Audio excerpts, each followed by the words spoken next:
द्वापर के सबसे महान योद्धा भीष्म पितामह सरसैया पर पड़े सूर्य के उत्तरायण होने की प्रतीक्षा कर रहे थे।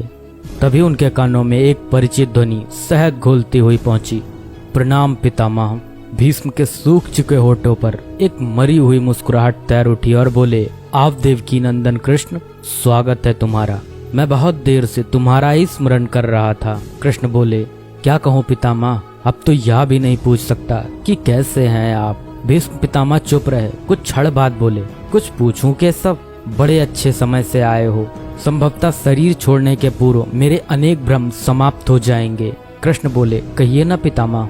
भीष्म पितामह ने कहा, एक बात बताओ कृष्ण, तुम तो ईश्वर हो ना। कृष्ण ने बीच में ही टोका और कहा, नहीं पितामह, मैं तो आपका पौत्र हूँ, ईश्वर नहीं। भीष्म उस घोर पीड़ा में भी ठहाके लगाकर हंस पड़े और बोले, कृष्ण, मैं अपने जीवन का स्वयं कभी आकलन नहीं कर पाया, संभवतः नहीं जानता कि अच्छा रहा या बुरा, पर अब तो इस धरा से जा रहा हूँ कन्हैया, अब तो ठगना छोड़ दो। कृष्ण भीष्म पितामह के थोड़ा करीब आए और उनका हाथ पकड़कर बोले, कहिए पितामह, क्या पूछना चाहते हैं आप। भीष्म पितामह बोले, एक बात बताओ कन्हैया, इस युद्ध में जो हुआ वो ठीक था क्या। कृष्ण ने कहा, किसकी ओर से पितामह, पांडवों की ओर से या कौरवों की ओर से। भीष्म पितामह ने कहा, कौरवों के कृत्यों पर चर्चा का तो कोई अर्थ ही नहीं रहा कन्हैया, पर क्या पांडवों की ओर से जो हुआ वो सही था। आचार्य द्रोण का वध, दुर्योधन की जंघा के नीचे प्रहार, दुशासन की छाती का चीरा जाना, जयद्रथ के साथ हुआ छल, निहत्थे कर्ण का वध, यह सब उचित था क्या। कृष्ण ने कहा, इसका उत्तर मैं कैसे दे सकता हूँ पितामह, इसका उत्तर तो उन्हें देना चाहिए जिन्होंने यह किया। उत्तर दे दुर्योधन का वध करने वाले भीम, उत्तर दे कर्ण और जयद्रथ का वध करने वाले अर्जुन। मैं तो इस युद्ध भूमि में कहीं था ही नहीं पितामह। भीष्म पितामह ने कहा, अभी भी छलना नहीं छोड़ोगे कृष्ण। अरे विश्व भले कहता रहे कि महाभारत को अर्जुन और भीम ने जीता, पर मैं जानता हूँ कन्हैया कि यह तुम्हारी और केवल तुम्हारी विजय है। मैं तो उत्तर तुम्ही से पूछूंगा कृष्ण। भीष्म पितामह के इतना कहते ही कृष्ण थोड़ा गंभीर स्वर में बोले, तो सुनिए पितामह, कुछ बुरा नहीं हुआ, कुछ अनैतिक नहीं हुआ, वही हुआ जो होना चाहिए। भीष्म पितामह ने कहा, या तुम कह रहे हो केशव, मर्यादा पुरुषोत्तम राम का अवतार कृष्ण कह रहा है। यह छल तो किसी युग में हमारे सनातन संस्कारों का अंग नहीं रहा, फिर यह उचित कैसे हुआ। कृष्ण ने कहा, इतिहास से शिक्षा ली जाती है पितामह, पर निर्णय वर्तमान की परिस्थितियों के आधार पर लेना पड़ता है। हर युग अपने तर्कों पर, अपनी आवश्यकता के आधार पर अपना नायक चुनता है। राम त्रेता युग के नायक थे, मेरे भाग में द्वापर आया था। हम दोनों का निर्णय एक सा नहीं हो सकता पितामह। भीष्म पितामह ने कहा, मैं कुछ समझ नहीं पाया कृष्ण। कृष्ण ने कहा, पितामह, राम और कृष्ण की परिस्थितियों में बहुत अंतर है। राम के युग में खलनायक भी रावण जैसा शिवभक्त होता था, तब रावण जैसी नकारात्मक शक्ति के परिवार में भी विभीषण जैसे संत हुआ करते थे। तब बाली जैसे खलनायक के परिवार में भी तारा जैसी विदुषी स्त्रियां और अंगद जैसे सज्जन पुत्र होते थे। उस युग में खलनायक भी धर्म का ज्ञान रखता था, इसलिए राम ने उनके साथ कहीं छल नहीं किया।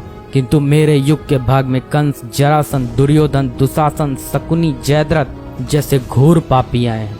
उनकी समाप्ति के लिए हर छल उचित है पितामह। पाप का अंत आवश्यक है पितामह, वह चाहे जिस विधि से हो। भीष्म पितामह ने पुनः प्रश्न किया, तो क्या तुम्हारे इन निर्णयों से गलत परंपराएं नहीं प्रारंभ होंगी केशव। क्या भविष्य तुम्हारे इन छलों का अनुसरण नहीं करेगा, और यदि करेगा तो क्या यह उचित होगा। कृष्ण ने कहा, भविष्य तो इससे भी अधिक नकारात्मक आ रहा है पितामह। कलयुग में तो इतने से भी काम नहीं चलेगा, वहाँ मनुष्य को कृष्ण से भी अधिक कठोर होना होगा, नहीं तो धर्म समाप्त हो जाएगा। जब क्रूर और अनैतिक शक्तियाँ सत्य एवं धर्म का समूल नाश करने के लिए आक्रमण कर रही हों, तो नैतिकता अर्थहीन हो जाती है पितामह। तब महत्वपूर्ण होती है विजय, केवल विजय। भविष्य को यह सीखना ही होगा पितामह। भीष्म पितामह ने पूछा, क्या धर्म का भी नाश हो सकता है केशव, और यदि धर्म का नाश होना ही है तो क्या मनुष्य इसे रोक सकता है। कृष्ण ने कहा, सब कुछ ईश्वर के भरोसे छोड़कर बैठना मूर्खता होती है पितामह। ईश्वर स्वयं कुछ नहीं करता, केवल मार्गदर्शन करता है। सब मनुष्य को ही स्वयं करना पड़ता है। आप मुझे भी ईश्वर कहते हैं ना, तो बताइए ना पितामह, मैंने स्वयं इस युद्ध में कुछ किया क्या। सब पांडवों को ही करना पड़ा ना, यही प्रकृति का संविधान है। युद्ध के प्रथम दिन यही तो कहा था मैंने अर्जुन से यही परम सत्य है। कृष्ण की बातों को सुनकर भीष्म पितामह संतुष्ट लग रहे थे। उनकी आंखें धीरे धीरे बंद होने लगी। उन्होंने कहा, चलो कृष्ण, या इस पृथ्वी पर अंतिम रात्रि है, कल संभवतः चले जाना होगा। अपने इस अभागे भक्त पर कृपा करना कृष्ण। कृष्ण ने मन में ही कुछ कहा और भीष्म को प्रणाम कर लौट चले। पर युद्ध भूमि के उस डरावने अंधकार में भविष्य को जीवन का सबसे बड़ा सूत्र मिल चुका था। जब अनैतिक और क्रूर शक्तियां सत्य और धर्म का विनाश करने के लिए आक्रमण कर रही हों, तो नैतिकता का पाठ आत्मघाती होता है। ईश्वर कुछ भी नहीं करते, ईश्वर सिर्फ राह दिखाते हैं। सब कुछ हमें ही करना पड़ता है और ईश्वर के भरोसे हाथ पर हाथ रख के बैठे रहना मूर्खता होती है।